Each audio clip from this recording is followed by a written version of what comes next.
Hello students, आज हम करने जा रहे हैं नागार्जुन के द्वारा रचित दूसरी कविता जिसका नाम है फसल।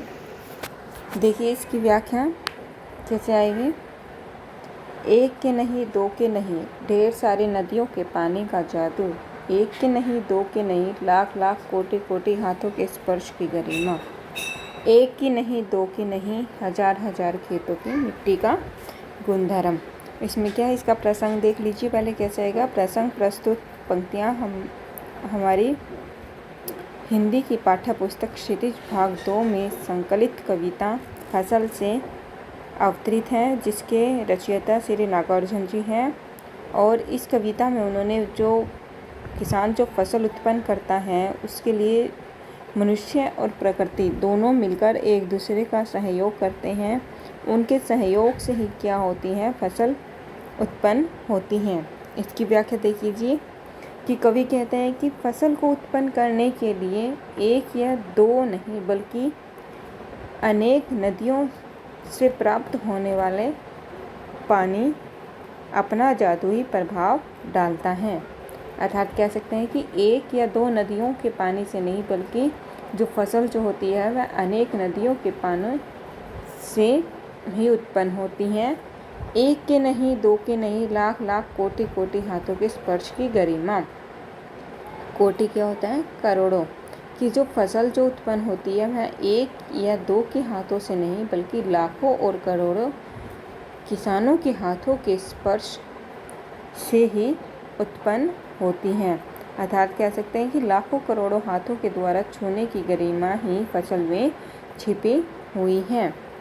एक की नहीं दो की नहीं हजार हजार खेतों की मिट्टी का गुणधर्म कि फसल जिस मिट्टी में उत्पन्न होती है उस मिट्टी फसलों में क्या होते हैं, वह एक या दो खेतों की नहीं बल्कि हजारों खेतों की मिट्टी से ही उत्पन्न होती हैं। अर्थात फसल में क्या होती है, हजारों खेतों की मिट्टी का गुणधर्म छिपा हुआ होता है या विशेषताएं छिपी होती हैं।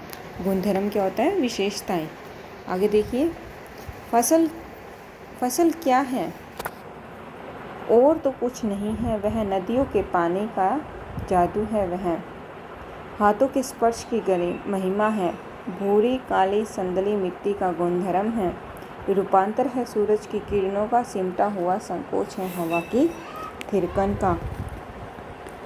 कि क्या होता है कि जो फसल क्या है वह और कुछ भी नहीं है बल्कि नदियों के द्वारा लाए गए पानी का जादू उसमें छिपा हुआ है और लाखों करोड़ों किसानों के हाथों का स्पर्श उसमें छिपा हुआ है।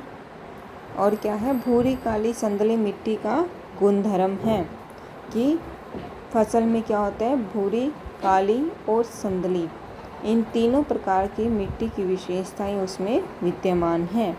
रूपांतर है सूरज की किरणों का, सिमटा हुआ संकोच है हवा की थिरकन का कि यह सूर्य की किरणों का फसल के रूप में परिवर्तन है।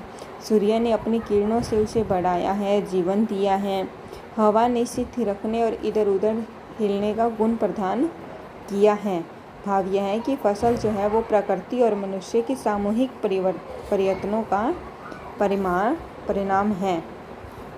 इसका भावार्थ हम लिख देंगे कि कवि ने यहाँ पर कवि ने माना है कि फसल जो है वो केवल मनुष्य उत्पन्न नहीं करता बल्कि क्या है, प्रकृति और मनुष्य दोनों के द्वारा मिलजुल कर सहयोग करने से ही क्या होती है, फसल उत्पन्न होती है। इसका काव्य सौंदर्य देख लीजिए।